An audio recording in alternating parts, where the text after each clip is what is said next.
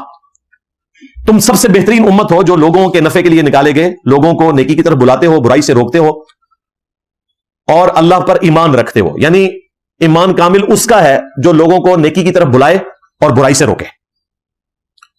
اس منصب کی وجہ سے یہ امت افضل ہے. ویسے تو ہم جذباتی طور پہ کہتے ہیں کہ ہم رسول اللہ صلی اللہ علیہ وآلہ وسلم کی امت ہونے کی وجہ سے پچھلی ساری انسانیت سے بہتر ہیں. اس کے پیچھے اصل ریزن یہ ہے کہ چونکہ نبی علیہ السلام خاتم النبیین ہے, آپ کے بعد کوئی نبی نہیں آئے گا, ختم نبوت کی برکت سے نبیوں والا کام اس امت کو شفٹ ہوا ہے. یعنی لوگوں کو نیکی کی طرف بلانا اور برائی سے روکنا, اور اس میں سب کچھ آ گیا. نیکی کی طرف بلانا صرف یہ نہیں ہے کہ آپ نے توحید کی طرف بلانا ہے, نماز کی طرف بلانا ہے. نیکی کی طرف بلانا یہ ہے کہ آپ نے رزق حلال کی طرف بلانا ہے, ماں باپ کے حقوق کی طرف بلانا ہے, بیوی بچوں کے حقوق پورے کرنے ہیں. اور اسی طریقے سے برائی سے روکنا صرف یہ نہیں ہے کہ کسی کو ہم نے شرک کی وعیدیں سنانی ہے, بلکہ حقوق اللہ اور حقوق العباد کے اعتبار سے جتنے گناہ ہیں ان سے روکنے کی کوشش کرنا ہے. اس اعتبار سے ہم بہترین امت ہیں. تو اس امت کو جو ٹائٹل ملا ہے, اگر اس ٹائٹل کے مطابق وہ عمل نہیں کرتی تو پھر کوئی بہترین نہیں ہے, ہم سپیریئر نہیں ہے. سیدھی سی بات ہے. سپیریئر ہم اس صورت میں ہوں گے جب ہم نبیوں والا کام کریں گے جو ختم نبوت صلی اللہ علیہ وآلہ وسلم کی برکت سے ہمیں ٹرانسفر ہوا ہے. ادروائز یہ صرف جذباتی جملے ہیں کہ بڑی خوش نصیبی ہے کہ نبی علیہ السلام کی امت میں آئے. کام وہ والا نہیں ہے جس کی وجہ سے خوش نصیبی ہے. کام نہیں وہ کرنا تو بھائی پھر کوئی خوش نصیبی نہیں ہے اگر آپ نے وہ کام نہیں کرنا. تو پوائنٹ نمبر 4, آرمی چیف نے کہا کہ پاکستان کی کہانی جو ہے وہ اپنے بچوں کو سنائیں, انہیں بتائیں. یہ کہانی وہ نہیں جو مولوی سناتے ہیں, یعنی اوریجنل سٹوری کہ ہمارے بڑوں نے قربانیاں دے کر یہ ملک کیوں حاصل کیا. اور اس میں انہوں نے اسپیسیفکلی 2 نیشن تھیوری کا ذکر کیا, 2 قومی نظریے کا, کہ سب کانٹیننٹ میں 2 قومیں آباد ہیں, ایک مسلمان ہیں اور دوسرے ہندو. یعنی یہ جو ڈویژن ہے قوموں کی وہ ریلیجن کی بنیاد کے اوپر ہے. اسی وجہ سے تو آج پاکستان کی یونٹی کی علامت بھی اسلام ہے. ادروائز پنجابی الگ سے قوم ہے, سندھی الگ سے قوم ہے, پشتون الگ سے ہیں, اور بلوچی الگ سے ہیں. لیکن جو چیز انہیں ایک بائنڈنگ کے اندر رکھتی ہے وہ اسلام ہے. اور ظاہر ہے کہ اسی کی بنیاد کے اوپر یہ تفریق کی گئی, اس میں کوئی شک نہیں ہے. لیکن اس 2 قومی نظریے کا ہرگز یہ مطلب نہیں ہے کہ کوئی شخص پاکستان کے اندر اقلیتوں کے ساتھ برا سلوک کرے. بانی پاکستان محمد علی جناح رحمہ اللہ تعالی کی جو 11 اگست کی تقریر ہے وہ اس پر گواہ ہے کہ انہوں نے اعلانیہ یہ اناؤنسمنٹ کی تھی کہ پاکستان میں رہنے والے سب لوگ آزاد ہیں, آپ اپنی مسجدوں میں جا سکتے ہیں, اپنے مندروں میں جا سکتے ہیں, اپنے چرچز میں جا سکتے ہیں. یعنی پاکستان میں رہنے والے سارے شہری ہیومن ڈگنیٹی میں برابر ہیں, ان کو ان کے حقوق دیے جائیں گے. 2 نیشن تھیوری کا ہرگز وہ مطلب نہیں ہے جو آج کل آرمی چیف کی تقریر کو اٹھا کر انڈین میڈیا کے اندر ایک پروپیگنڈا کیا جا رہا ہے کہ کوئی مسلمان جو ہے وہ ہندوؤں سے نفرت کرتے ہیں, کیونکہ وہاں پر تو ایک بڑی اسٹانچ قسم کی ہندو حکومت آ گئی ہے جنہوں نے ہندو مسلم فسادات دوبارہ سے شروع کروا دیے ہیں. عوام الناس تو ظاہر ہے کہ وہاں پر بھی امن کے ساتھ ہی رہنا چاہتی ہے. اور مجھے یہ بات کہنے میں کوئی عار نہیں ہے کہ بانی پاکستان محمد علی جناح رحمہ اللہ تعالی کی یہ بہت بڑی کامیابی تھی کہ اس اکیلے بندے نے اتنے بڑے بڑے لیڈرز جو اپنی صلاحیتوں کے اعتبار سے, اپنی پاپولیرٹی کے اعتبار سے, اپنے قد کاٹ میں محمد علی جناح سے بہت بڑے تھے, گاندھی, ابوالکلام آزاد, اگر آپ کمپیرزن کریں تو یہ بڑے لیڈر تھے سب کانٹیننٹ کے. اتنے بڑے لیڈرز کی موجودگی میں جو کہ پاکستان کو ایک الگ سے ریاست تسلیم کرنے کے لیے تیار نہیں تھے، انگریزوں کو اس بات کے اوپر قائل کر لینا کہ دو ملک ہم نے بنانے ہیں، محمد علی جناح کی یہ بہت بڑی کامیابی ہے، اور اس چیز نے انہیں ان سے بڑا کر دیا اس ایسپیکٹ میں کہ انہوں نے اکیلے ہوتے ہوئے اتنے بڑے بڑے لیڈرز کو اس اعتبار سے شکست دی اور گوروں کو قائل کیا کہ ہم ہندوؤں کے ساتھ نہیں رہ سکتے۔